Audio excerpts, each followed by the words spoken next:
Welcome! In this video, we will illustrate the nuances of Class Bravo, Class Charlie, and Class Delta airspaces, and also how they may interact with other airspace types. If you are looking for more detailed information concerning Class Echo, check out the companion video, Class Echo Airspace, for Part 107 Drone Pilots, on the Hunter Remote Aviation YouTube channel. Both videos will illustrate interactions with Class Golf and Class Alpha, as well as other airspace constraints. Fly by the FAA's rules and regulations. Don't be the pilot that violates a rule that injures someone or is a blatant violation that makes the news. There are often news stories that will put a shadow over the drone industry. There are a few tools that you will need to use to study for your Part 107 exam. First, a hard copy of the Airman Knowledge Testing Supplement for Sport Pilot, Recreational Pilot, Remote Pilot, and Private Pilot. Review it completely as the answers to many exam questions are contained within its pages. As far as airspace is concerned, the most important page to know the location of and understand its content is the Sectional Aeronautical Chart Key, Legend 1, page 11. Many airspace questions can be answered right here. Find a Part 107 study guidebook that meets your needs. The Pilot's Handbook of Aeronautical Knowledge.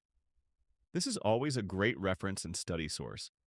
It is available in print form from various sources and online at the FAA's website on the Aviation Handbooks and Manuals page. During the 14 CFR Part 107 testing process, you will be asked questions about airports and airspace. Usually, questions will reference a sectional chart example or a chart supplement example by a figure number located within the test supplement book. Figures are organized in the book by numerical order.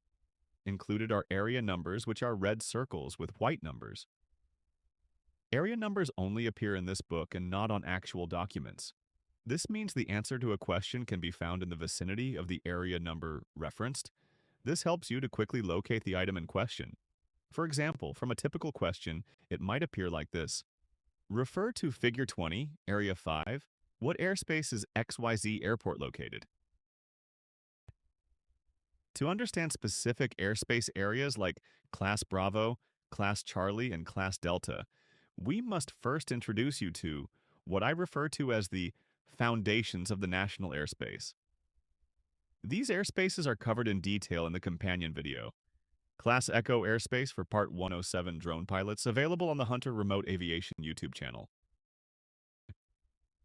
To understand airspace, we must translate a two-dimensional image into its three-dimensional concept. A two-dimensional map shown on the left must be translated or visualized as a three-dimensional airspace shown on the right. Airspace is horizontally measured in nautical miles, statute miles, or degrees of latitude or longitude. Airspace is vertically measured by altitude in feet, either above ground level, AGL, or above mean sea level, MSL. All pilots, either flying remotely piloted aircraft or crewed aircraft, must learn this concept to safely fly in the national airspace. As we progress, we will cover this concept in greater detail. Horizontally, the lateral boundaries of the national airspace are the territorial limits of the United States. There is actually no international agreement as to the vertical limit. However, most nations consider it as the Kármán line, or the point where airspace meets outer space. This is somewhere around 100 kilometers, or just above 62 miles above the surface. In a discussion about airspace rights over private property, a FAA representative expressed it this way. The national airspace is from the blades of grass to outer space and from border to border, and from sea to sea. The national airspace is divided vertically into 5 layers, or what I refer to as the foundation classes of the NAS. Note, you will see the terms up to but not including, or up to and including, repeated often when noting airspace altitude limits. Remembering this when it applies can prevent an incorrect answer during your exam. From ground level up to and including 1,200 feet, AGL is defined as Class Golf. You can think of it this way. Class Golf is everything that is not Class Alpha, Class Bravo, Class Charlie, Class Delta, or Class Echo. Up to but not including 400 feet above ground level of Class Golf is the normal limit for drone operations with a couple exceptions. Crewed aircraft do not normally operate below 500 feet AGL. However, they can often enter this level without warning, especially helicopters or fixed-wing aircraft around airports. Above Class Golf, there are two layers of Class Echo. The first is Class Echo Domestic en route, from 1,200 feet AGL up to but not including 14,500 feet MSL. Next is Class Echo Other 14,500 feet, MSL up to but not including 18,000 feet MSL. These are the layers where most aircraft fly from location to location. You may equate this as a superhighway in the sky. The next two layers likely will not appear on your Part 107 exam, but as an aviator, you should be aware of them. Above the two layers of Class Echo is Class Alpha from 18,000 feet MSL up to, but not including 60,000 feet MSL. The final layer is another Class Echo layer, Class Echo Upper Limits Undefined, which extends above Class Alpha to outer space. These airspaces are mostly reserved for commercial and military traffic. In this section, we will cover Class Delta Airspace, with the goal being to assist you with the legal and safe operation of your unmanned aircraft. Remember, we all share the same airspace, no matter the type of aircraft we fly. Here is a list of some of the highlights of Class Delta Airspace. Much of this does not directly affect a drone pilot operating in the national airspace, but is helpful to understand. Class Delta is considered to be controlled airspace and has specific requirements for all pilots. Unlike Class B and Class C airspace, Class Delta does not have a shelf, with a normal radius of 5 nautical miles. Most Class Delta airports have a Class Echo weather transition at 700 feet AGL surrounding them. Look for the magenta vignette on sectional charts. A Class Delta airport has a control tower for pilots operating under visual flight rules, VFR, as well as instrument flight rules, IFR. Crewed aviation pilots must contact the control tower before entering the airspace and have a functioning transponder. Drone pilots rarely have the need to contact a control tower or ATC directly, only required under extreme conditions using email or phone, never by radio. Worth noting here, if you are new to aviation terms, drones do not fly using instruments IFR. Drone pilots must have 3 statute miles of visibility under Part 107 rules, or VFR conditions. For drone pilots to operate within the controlled boundaries of Class Delta, permission must be granted through the Low Altitude Authorization and Notification capability. This is commonly referred to as the LANCE system. A particular airport may be seen on the FAA's UAS facilities map. Highly restricted areas, or the LANCE Zero Altitude Block airspaces, may be requested using the Certificate of Authorization process, also known as a COA. Remember, a COA may take weeks or months to acquire. Shown here is the Sectional Aeronautical Chart Key, Legend 1. This is the best tool for you to learn how to translate information on an aeronautical sectional chart. During your Part 107 exam session, a test supplement booklet will be provided by the proctor. The Sectional Aeronautical Chart Key Legend 1 is located near the front. The answers to many airspace questions are usually right here. Mark it with a piece of notepaper or a pencil to access it quickly. However, study and practice deciphering airspace until you master it. This should be more of a lifeline than a routine technique. Going here for every airspace question will consume valuable time. On average, you have less than 2 minutes per question.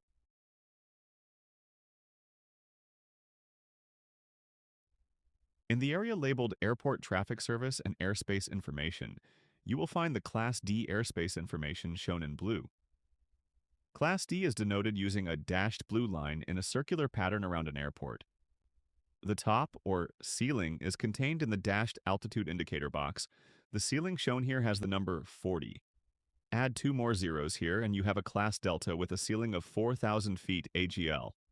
As it clearly states here, ceiling of Class D airspace in hundreds of feet. A minus ceiling value indicates from surface up to but not including that value. This will appear when the Class Delta is under another airspace, such as a Class Bravo. Look carefully for the minus symbol. They can easily go unnoticed. The first indicator of a Class Delta is a blue airport symbol and information block. However, be careful, Class B is also denoted in blue. As you can see, Class Delta extends upward into the foundational layers of Class Golf and Class Echo. In the case of the previous example, up to 4,000 feet AGL. Here we see an example of a randomly selected airport as it is shown on the U.S. sectional chart. This is Tuscaloosa National Airport, TCL, in Tuscaloosa, Alabama. Let's decipher this airport and see what we can learn about it. The first thing we notice is the airport icon is blue, and there is a blue dash circle around the airport. This is a clear indication of a Class Delta airport. We can assume the radius to be 5 statute miles or 4.34 nautical miles. You must look very carefully. The thin dashed blue lines are not always easy to see in the clutter of information. The next thing we look for is the dash ceiling altitude indicator box. It shows the number 27 without a minus indicator. Just add the 2 zeros and we get up to and including 2,700 feet above ground level, or AGL. Now we need to zoom into the airport data panel. The top row has the airport name and the airport indicator. This is known as the IATA, Airport Code or International Air Transportation Association designation. The second line down, and from left to right, we see the letters CT. This indicates the airport has a control tower. We also see the number 126.3 and the letter C surrounded by a dark blue circle. This indicates the frequency is the CTAF, or Common Traffic Advisory Frequency for the airport. If you look closer, you will see a star symbol. This indicates that the tower operation is part-time. You should see the tower frequencies tabulation for hours of operation on the chart supplement. We will look at this in more detail later. Next line down is the ASOS frequency 132.825 for this airport. ASOS is the Automated Surface Weather Observing System. This is shown where a full-time Automatic Terminal Information Service, or ATIS, is not available. The bottom line shows several types of information. For this airport, the number 170 is the mean sea level in feet for the airport. This can be used to calibrate an aircraft's instrumentation. Next, we see another star symbol and the letter L. Translated, this means lighting limitations exist, and the pilot should refer to the airport facility directory. The number 65 is the length of the longest runway in hundreds of feet. Usable length may be less. In this case, the longest is 6,500 feet long. Last yet, another radio frequency. 122.95 is the Unicom Aeronautical Advisory Station frequency. Unicom is the air-ground communication facility. It provides an advisory service at uncontrolled aerodromes and airports, as well as various non-flight services, such as requesting to taxi, even at towered airports. Another feature worth mentioning here is the Class Echo and Class Golf airspaces, which surround Tuscaloosa National Airport, TCL. The magenta vignette indicates that TCL has a Class Echo, weather transition down to 700 feet AGL. Below this is Class G airspace. This is a safe airspace for a drone pilot. However, you should always check LANS and submit a request if necessary. For more information on Class Echo and Class Golf airspaces, watch the Class Echo airspace for Part 107 Drone Pilots video on the Hunter Remote Aviation YouTube channel. This document, available on FAA.gov, is the UAS Facilities Map. Previously mentioned, this data feeds into the Low Altitude Authorization and Notification Capability, or LANS application. The area above the airport within the Class Delta boundaries is divided into a grid pattern. Each block defines the upper limit altitude in which an unmanned aircraft can legally fly. If your mission falls into one of these blocks, you must submit a LANS request and receive an approval or authorization. Blocks contain 400 for up to, but not including 400 feet above ground level, 200 for up to, but not including 200 feet above ground level, 100 for up to, but not including 100 feet above ground level, and finally blocks with a 0 will not receive authorization for flights through LANs. Flying here will require a Certificate of Authorization, or COA, which is sometimes a lengthy process. Now let's take a dive into the Chart Supplement US. We won't cover every specific item on these documents. We will just hit a few high points. Again, we see the example Tuscaloosa National Airport, TCL. The first information we see is the latitude and longitude, north 33 degrees 13.24 minutes by west, 87 degrees 36.68 minutes. Also located in this general area is more airport location information. Here you can see a graphic layout of the 2 runways at TCL. This may be important to planning a drone operation, as runway directions determine the approaches to the airport. You may need to make additional preparations or precautions if you plan to fly these areas, even if you remain below 400 feet AGL. Next is information about runway 04. Coordinates: north 33 degrees 12.61 minutes by west 87 degrees 37.15 minutes. Elevation: 152.9 feet MSL. Traffic pattern: left. Runway heading 04, 1 degrees true. And now information about runway 22. Coordinates: north 33 degrees 13.42 minutes by west 87 degrees 36.31 minutes. Elevation: 164.3 feet MSL. Traffic pattern: left. Runway heading 221 degrees true. Here we see the chart supplement in the standard version as published by the FAA. In the airport remarks section within the red box highlight are a couple things worth noting. The airport facility is attended from 1100 Zulu to 400 Zulu. Next, birds and deer are in the vicinity of the airport. There is much more. Pause the video and see what you can decipher. We mentioned previously that some Class Delta airports operate their control towers only during certain times during the day. Notice in the blue highlighted box, Tuscaloosa National Airport operates Class Delta services from 1300 Zulu to 0200 Zulu. All other times it operates as a Class Golf self-announced airport. If you are unfamiliar with this term, it means crewed aviation pilots do not request an approach. They self-announce their intentions on CTAF. We have covered a lot of information and processes already that is generic to the national airspace. However, Class Charlie has some unique differences. So let's dive right into Class Charlie. The primary purpose of a Class Charlie airspace is to provide the separation and traffic management necessary to balance safety with accessibility for general aviation. This is facilitated through the utilization of two-way communication and specific VFR minimums to facilitate moderate traffic volumes efficiently.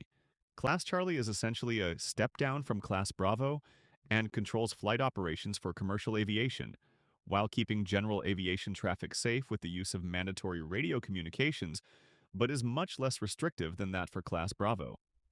Class Charlie airspace is designated for busy, not massive, medium-sized airports. These airports are configured in the shape of an upside-down wedding cake, with an inner core and outer shelf. Typically, but not always, the inner core is 4,000 feet above ground level and has a 5 nautical mile radius. The shelf begins at 1,200 feet above ground level, then rises upward to 4,000 feet above ground level. The shelf also has a 10 nautical mile radius. These airports have a full-time control tower and require pilots to maintain two-way radio communication with ATC on CTAF and Unicom for ground control, approaches and departures for both IFR and VFR traffic. Drone pilots should use extreme caution when operating around Class Charlie airports. Expect to encounter low-flying large commercial aircraft in high traffic volumes. Before operations begin, use the LANT system to check airspace requirements and electronically request approval to fly in the area. Invest in radio equipment to monitor ATC frequencies, and use an aircraft transponder tracking application on your phone to monitor traffic. Once again, we see the sectional aeronautical chart key, Legend 1. So let's use it again to translate information on an aeronautical sectional chart. The sectional aeronautical chart key, Legend 1, is located near the front of the test supplement booklet. Don't forget to mark its location while you take your Part 107 examination.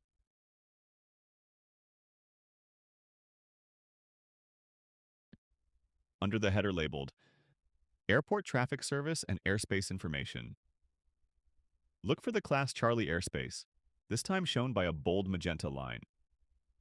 The key here is this. Class Charlie boundaries are denoted using a bold or heavy magenta line with the airport icon and information panel in blue. This is the dead giveaway that we are looking at a Class Charlie airport. There are usually two concentric circular patterns around the blue airport icon, denoting the inner core and outer core. The outer core may be segmented into separate thicknesses, or have missing areas or notches over areas not affected by the airspace. We'll see this later in an actual example, which should make this concept clear to you. You may have noticed, the sectional aeronautical chart key says to refer to FAR 91.215/AIM. This is referring to the FAR AIM, or Federal Aviation Regulations, Aeronautical Information Manual. Section 91.215 concerns ATC transponder and altitude reporting equipment and their use.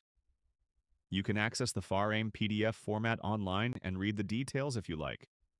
However, on the surface, this does not appear to directly affect drone operations.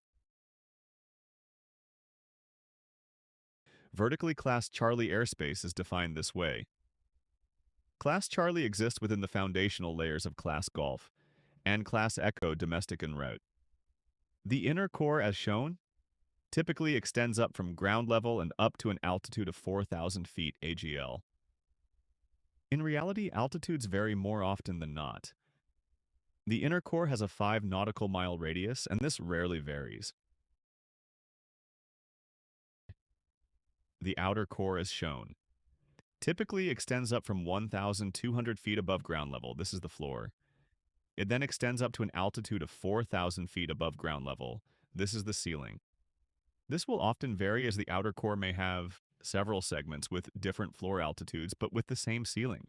The outer core has a 10 nautical mile radius, and this varies occasionally depending on other requirements. To ensure you grasp the terms of floor versus ceiling and how they relate to the altitude labels, review the yellow arrows and inset. You will see the same altitude labels in Class B airspace, only many more of them. One thing before we leave these images, did you notice the blue airport icon? Do you recall how this relates to Class Charlie airspace? Here is an example of a randomly selected Class Charlie airport, as it is shown on the U.S. sectional chart. This is Roanoke-Blacksburg Regional Airport, ROA, also known as Woodrum Field, which is northwest of Roanoke, Virginia. As we did with the Class Delta Airport, let's decipher this airport and see what we can learn about it. The first thing we notice is the airport icon is blue and the concentric circles and arcs around the airport are in bold or heavy magenta. As we learned before, this is a clear indication of a Class Charlie airport. Remember, Class Charlie airports have an upside-down wedding cake configuration. For Roanoke-Blacksburg Regional, here is the inner core of the airspace. Notice it is from the surface to up to 5,200 feet above ground level.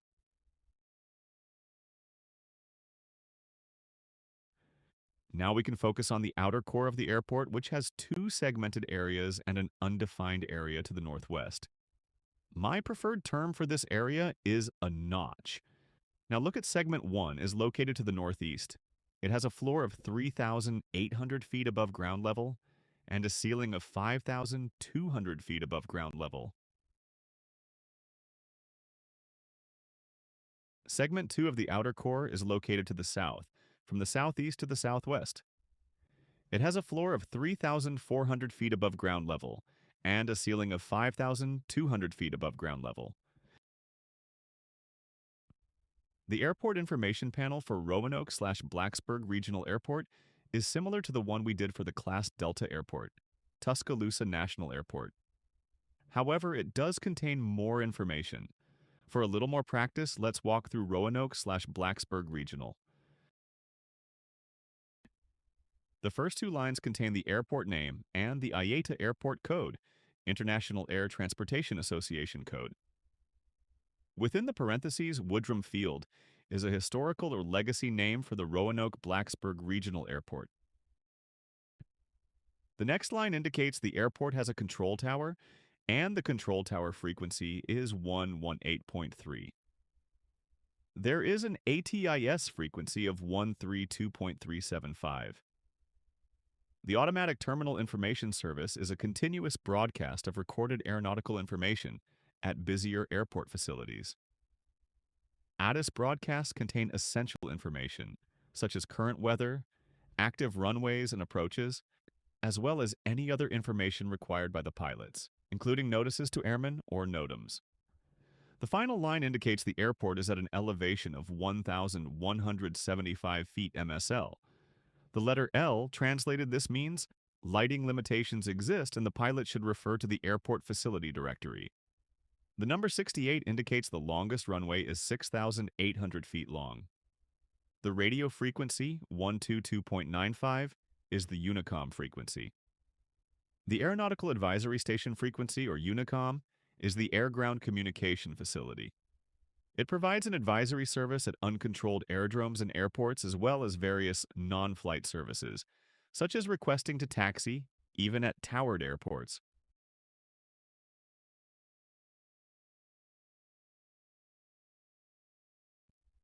Let's look at the chart supplement for Roanoke-Blacksburg Regional Airport. I do not recommend any products, but my personal preference is to use the SkyVector application to view charts and supplements in order to develop my content. Available on the internet is the FAA's PDF lookup version. You may also acquire published versions there. There are other tools available. Choose one that works best for your needs. The FAA's version is what you will encounter during your Part 107 exam. So, it is best to become familiar with their style. In the case of Roanoke-Blacksburg Regional, the FAA's PDF contains several airports on the same page as Roanoke-Blacksburg. So, be sure to look at the correct facility. I have included a QR code to help you access the FAA's lookup site for chart supplements. Open up ROA Airport there and review the information. Once again, we see the UAS facilities map, which is an illustration of the data that supports the LANT system.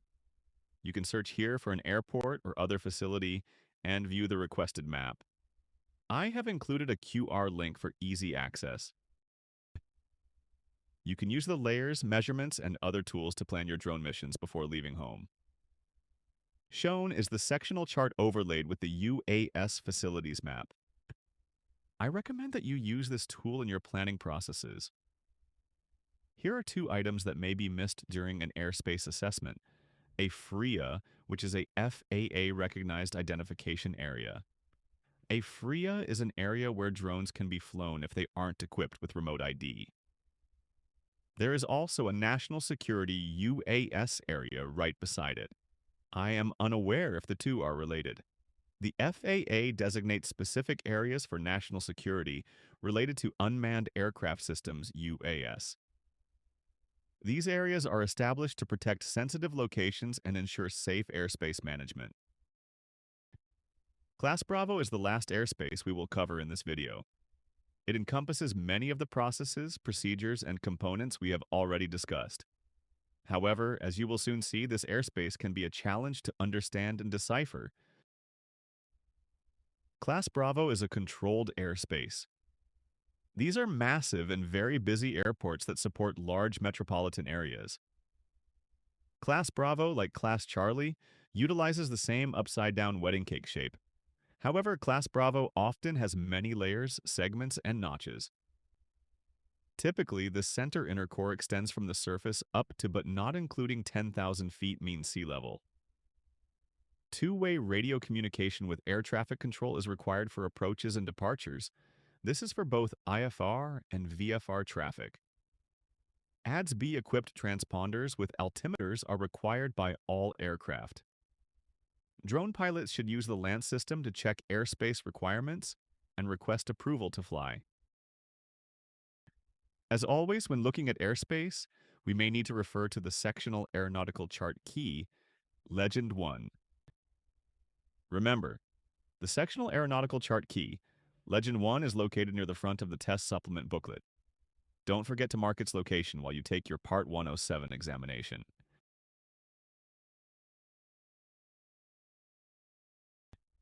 Under the header labeled Airport Traffic Service and Airspace Information. Look for the Class Bravo airspace, this time shown by a bold blue line. The key here is this. Class Bravo boundaries are denoted using a bold or heavy blue line with the airport icon and information panel in blue. This is a tell, but the dead giveaway with Class Bravo is their massive size and many concentric rings around the blue airport icon. The outer shelves are usually broken up into many segments and may have notches or varying lateral dimensions. We'll see this later in actual examples.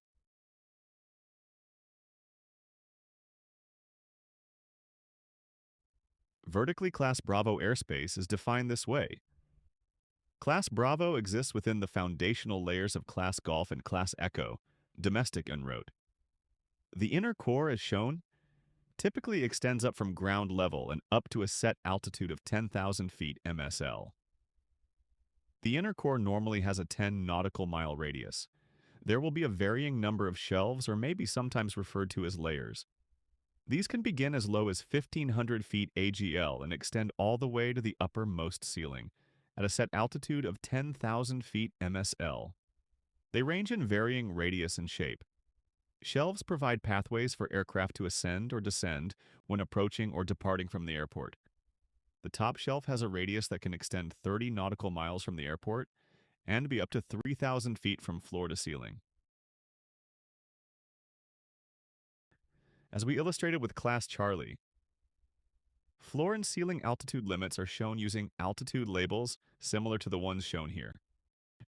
Don't forget, the dead giveaway with Class Bravo is their massive size and many concentric bold blue rings around the blue airport icon. Here we see an actual Class Bravo airport. This is Charlotte Douglas International Airport, CLT. I spent my first years as a commercial drone pilot, operating within the confines of this airspace. Notice the complexity of the Class B airspace and the difficulty in deciphering it. To illustrate the shapes of each component, the following images will show CLT in a 3D model.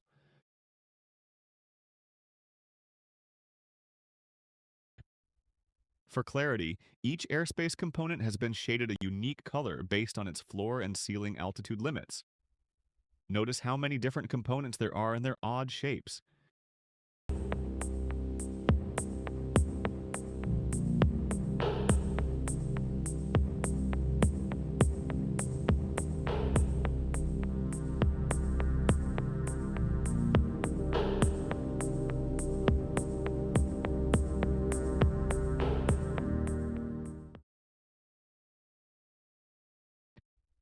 During your Part 107 exam, you will utilize a Class Bravo exhibit in the test supplement. This exhibit is Figure 25, which is a sectional chart excerpt. This chart centers around Dallas-Fort Worth International Airport, DFW. In this video, we are going to break this airspace down into its key components to prepare you for your exam. Then we are going to see the process of deciphering a series of sample test questions. Most of the sample questions which I have encountered had less to do with Dallas-Fort Worth and more to do about the underlying airspaces. I suggest while you watch this portion of this video that you have your hard copy of the test supplement ready to follow along. Unless you also have the eyes of an eagle, I suggest that you purchase a sheet magnifier or a magnifying glass to help you see the small details on this exhibit. You should be allowed to utilize these tools during the exam. Refer to Figure 25, Area 1. Often your test questions will be prefaced with a statement similar to this. Area indicators appear throughout sectional chart excerpts or chart supplement exhibits. These are here to help you to locate specific items on the exhibits, such as an airport, tower, or other features. These do not appear on actual sectional charts or chart supplements. Be careful, they are magenta in color and may blend in with airport icons. I have actually seen one instance where one actually covered the answer on a sample question. Not to worry though, this should not happen on your examination.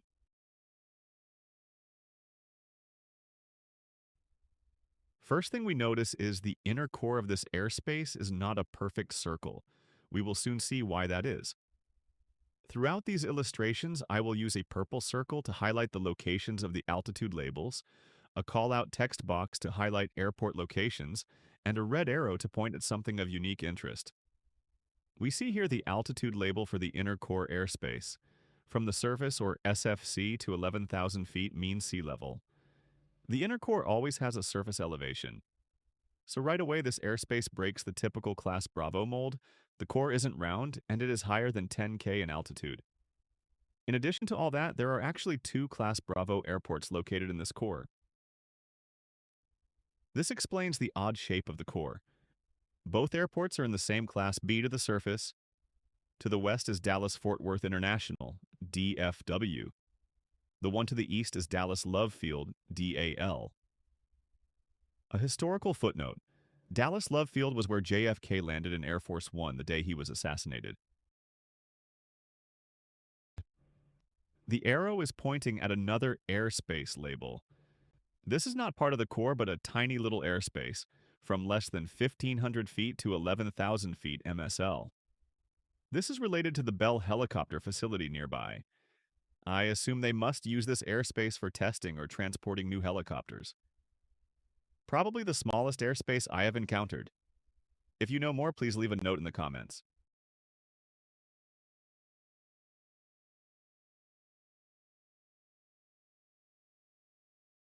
This is an outer shelf to the west of the inner core. We see several small airports and heliports. Redmond-Taylor is an active heliport, but an inactive airport. Moving counterclockwise is the Bell Helicopter Hurst heliport. On up is Stagecoach Hills, a private airport. At the top is Shiloh, another private airport. We see the altitude labels indicate from 2,000 feet to 11,000 feet mean sea level. Here we will highlight three shelves. We use the area indicators to mark them. Shelf number 1 has a shelf floor of 3,000 feet MSL.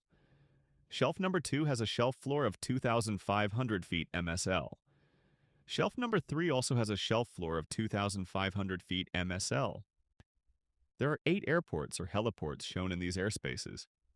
An important concept to remember here is all these facilities, as well as those in the previous airspace, are under the Class Bravo airspace. Arrow Valley 52F is Class Golf at the surface. Dooley, a private airport, is Class Golf at the surface. LaRue Private, a private airport, is Class Golf at the surface. Lakeview 30F is Class Golf at the surface. Hidden Valley Airpark 5TX0 is Class Golf at the surface. Airpark Dallas F69 is Class Golf at the surface. Garland DFW Heliplex T57 is Class Golf at the surface. The largest airport under these Class Bravo shelves is Addison, ADS, which is Class Delta.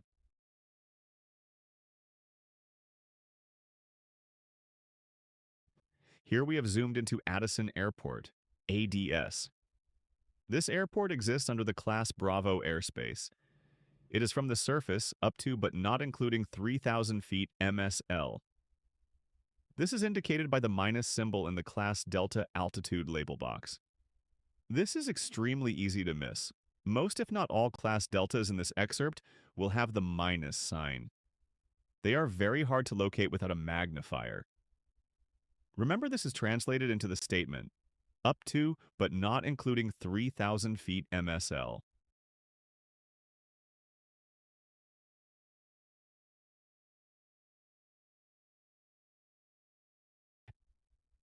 Here are 3 more shelf layers with varying floor altitudes. These are to the southeast of the inner core. Shelf number 1 has a floor of 2,500 feet MSL. Shelf number 2 has a floor of 2,000 feet MSL. And lastly, shelf number 3 has a floor of 3,000 feet MSL. There are no airports in either of these shelves for us to be concerned with.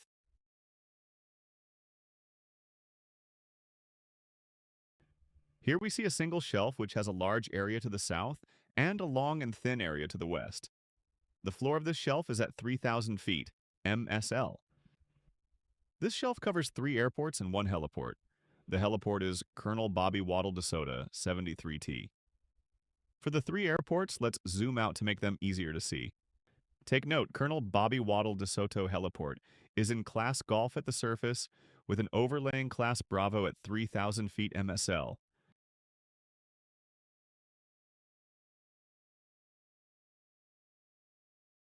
All 3 of these airports are Class Delta. One thing to take note of on the sectional chart, they appear to be in close proximity to one another. They also do not appear to be a complete cylinder shape as they bump into the Class Bravo or each other. Let us discuss number 1. Arlington Municipal, GKY, Class Delta, with a ceiling less than but not equal to 2,000 feet MSL. Notice the altitude label box contains a -20. Number 2 is Grand Prairie Municipal, GPM, also Class Delta with a ceiling less than but not equal to 2,000 feet MSL. Again, the altitude label box contains a -20. Finally, number 3 is Dallas Executive, RBD, another Class Delta with a ceiling less than, but not equal to 3,000 feet MSL. As this time the altitude label box contains a -30, the difference in Dallas Executive is that it abuts the overlaying Class Bravo at less than, but not equal to 3,000 feet MSL.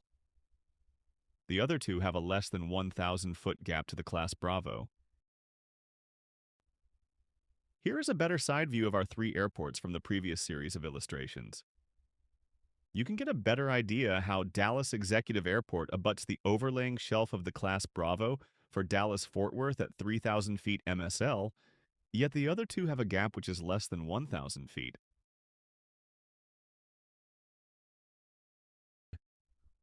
This is a very large shelf that encircles the entire airspace area.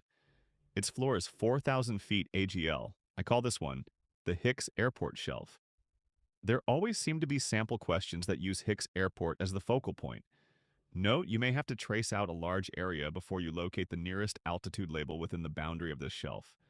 Good news is there are 4 of them.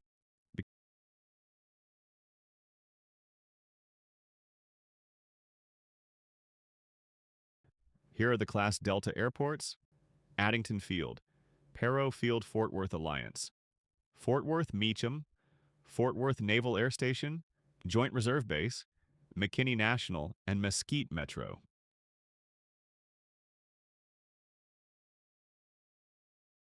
Here are the larger Class Golf at the surface airports: Hicks, Clark, Propwash, Hillcrest, Lancaster, and Eagles Nest Estates.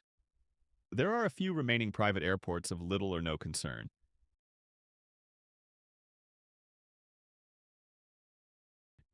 We see 4 separate shelves here. These are the last of the upper-level shelves. We'll use area reference numbers like the ones that appear in the test supplement to help us identify each one. Shelf number 1 at the top has a shelf floor elevation of 4,000 feet MSL. Shelf number 2 to the left has a shelf floor elevation of 5,000 feet MSL. Notice it has 2 altitude labels, one at the top and one at the bottom. Shelf number 3 at the far left or western side has a shelf floor elevation of 6,000 feet MSL. This is the highest shelf floor elevation in this Class Bravo airspace. Lastly, shelf number 4 at the bottom has a floor elevation of 4,000 feet MSL. Now let's look at the airports under these shelves.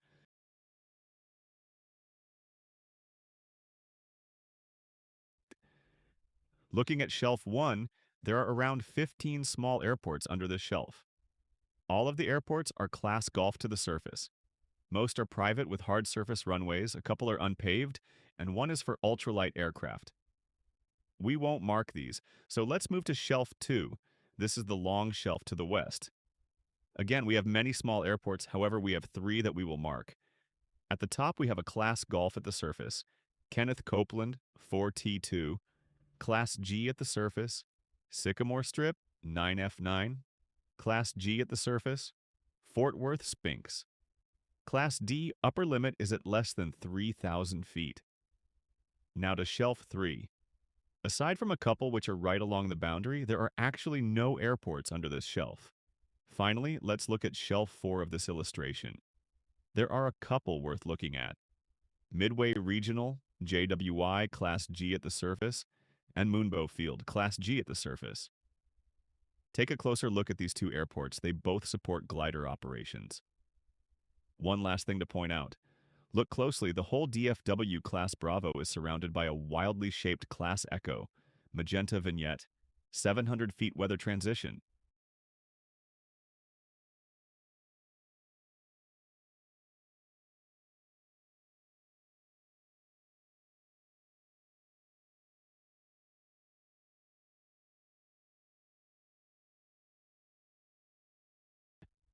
That pretty much covers most of the details of what we refer to as the infamous Figure 25.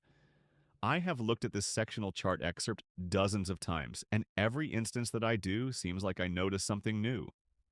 Putting this together, I can now say I have looked at every airport in the Dallas-Fort Worth sectional chart. As you can see now, there are many.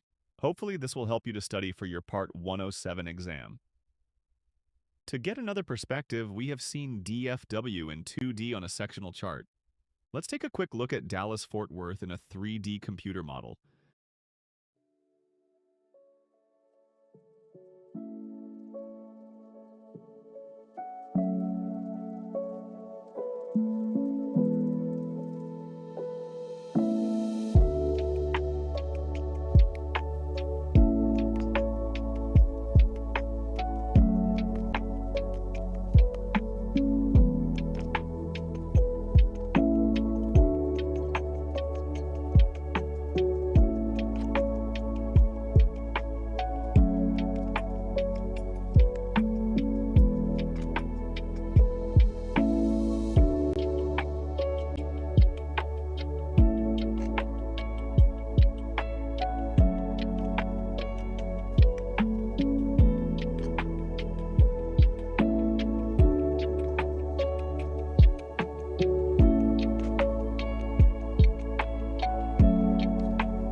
I hope the illustrations which we provided here were helpful in understanding Class Bravo, Class Charlie, and Class Delta airspaces.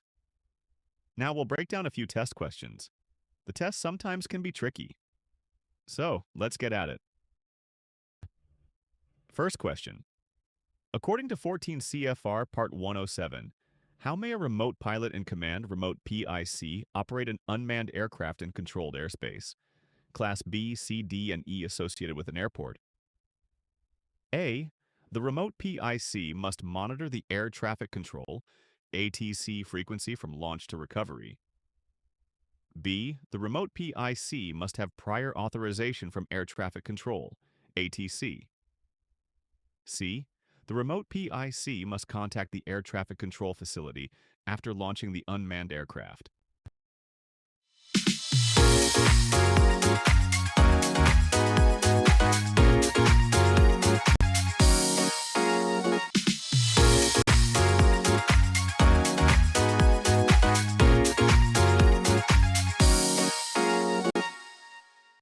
The correct answer is B. The remote PIC must have prior authorization from air traffic control, ATC. Authorization must normally be granted through the LANC system or a certificate of authorization. Refer to Figure 24, Area 6. What type of airport is CARD airport? A. Public towered. B. Public non-towered. C. Private non-towered. Let me show you how to find the answer.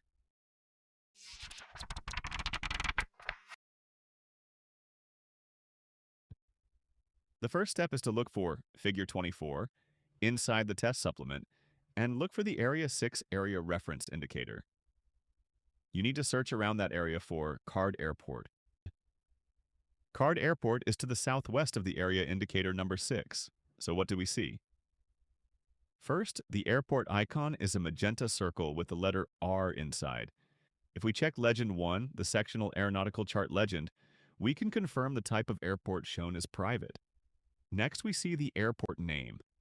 The text on the bottom row tells us the airport elevation is 540 feet MSL, and the length of the longest runway, 23 for 2,300 feet. Notice there are no frequencies for pilots to use to contact a control tower, and there also is no C and T in the information shown to indicate that a control tower is present. So, the correct answer is C, private non-towered. The question didn't ask about airspace, so what is it? The airport is Class Golf at the surface. There are no lines encircling it. Also, its overlaying Class Echo is at 1,200 feet above ground level.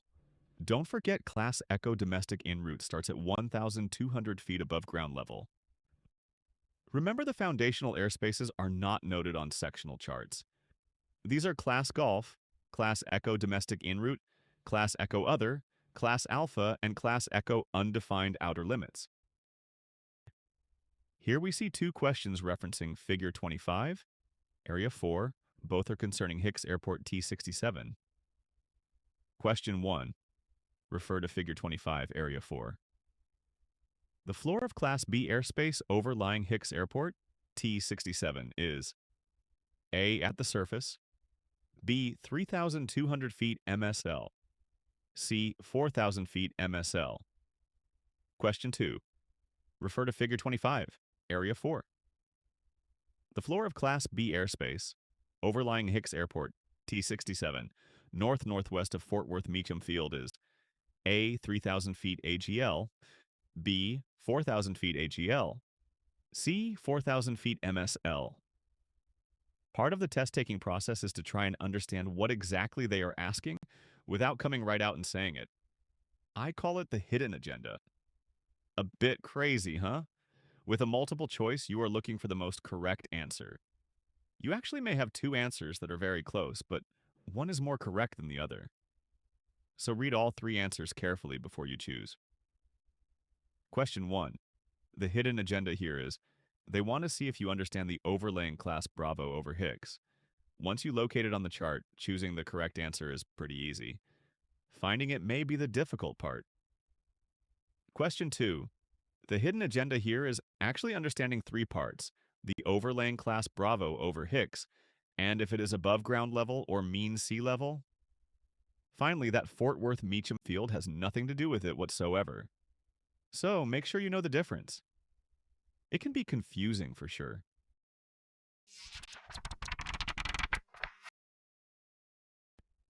Look for Figure 25 inside the test supplement, and look for the Area 4 reference indicator. You need to search around that area for Hicks Airport. Hicks Airport is shown in the inset and is right beside the Area 4 reference indicator. Let's define the airspace at Hicks Airport. Not exactly the answer we are looking for right now, but it may help us figure out our question. There are no blue or magenta vignettes or rings around Hicks, so this tells us it is Class Golf at the surface.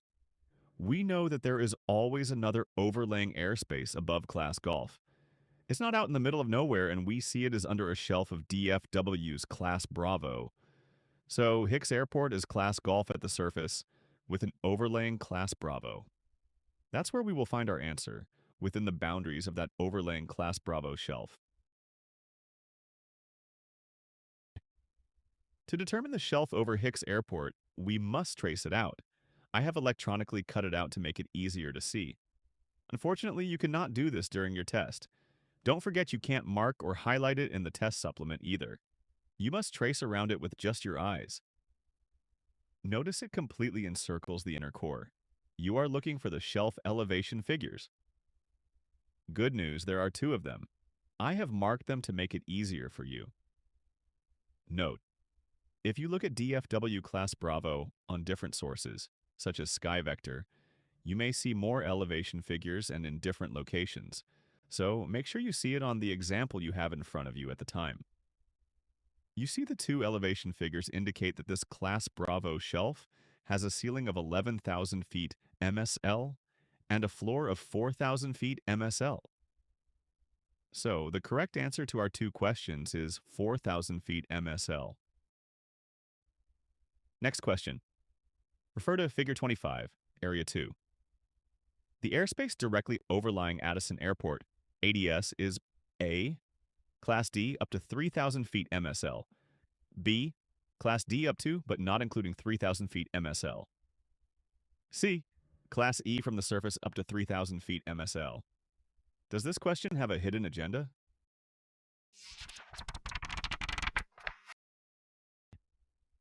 Look for Figure 25 inside the test supplement and find the Area 2 reference indicator.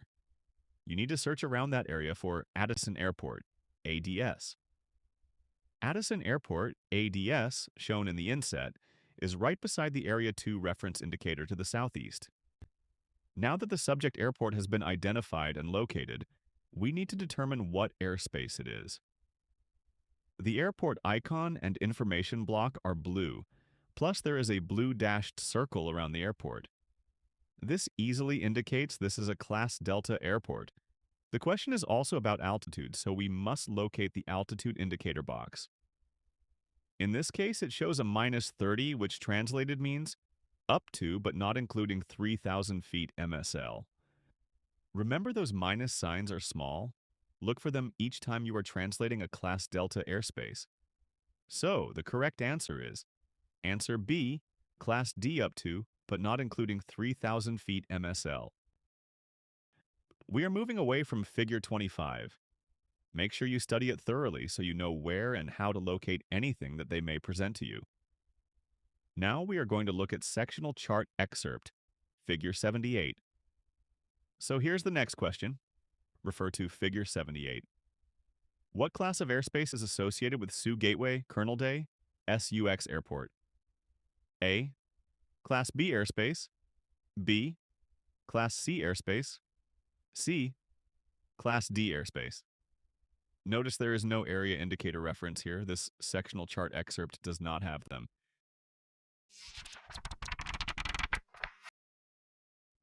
Look for Figure 78.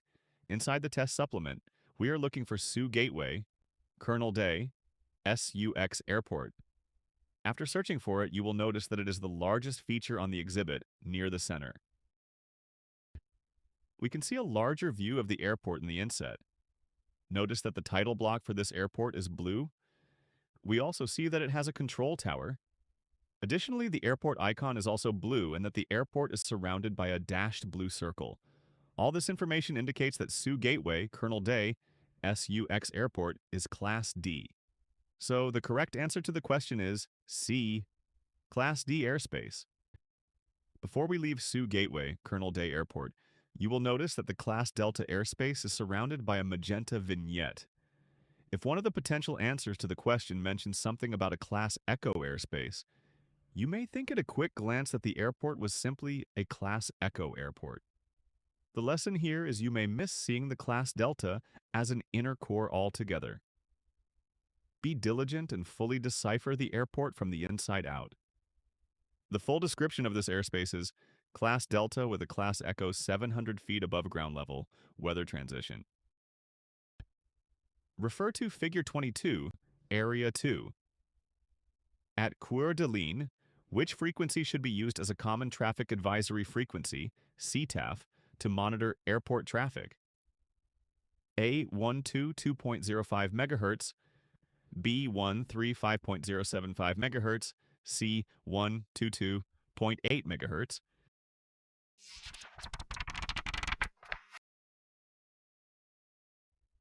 To find this answer, we must look for Figure 22 inside the test supplement and find the Area 2 reference indicator.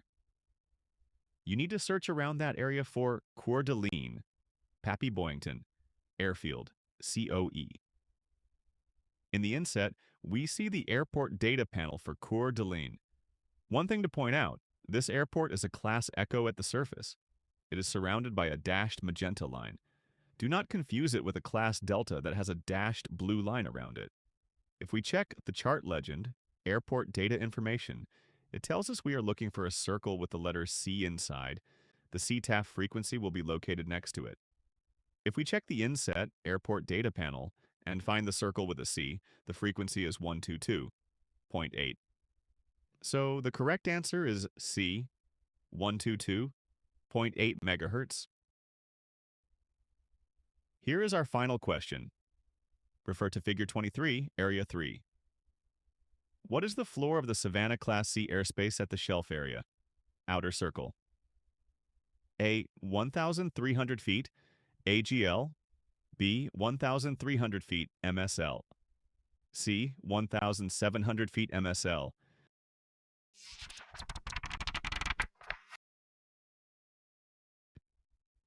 To find an answer, we need to look for Figure 23 inside the test supplement and then find the Area 3 reference indicator on the excerpt. You need to search around that area for the Savannah Class C. For this one, they make it easier. If you look real close, there is a text panel that reads See NOTAM's directory for Class C, Savannah Class C. This is a medium-sized airport, so a Class Charlie airport should be pretty easy to locate even without this. The inset provides us with an enlarged view of the Savannah Hilton Head International Airport, SAV.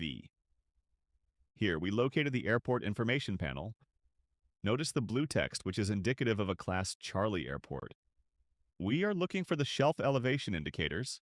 They are pretty easy to locate, but let's decipher the airspace a bit first.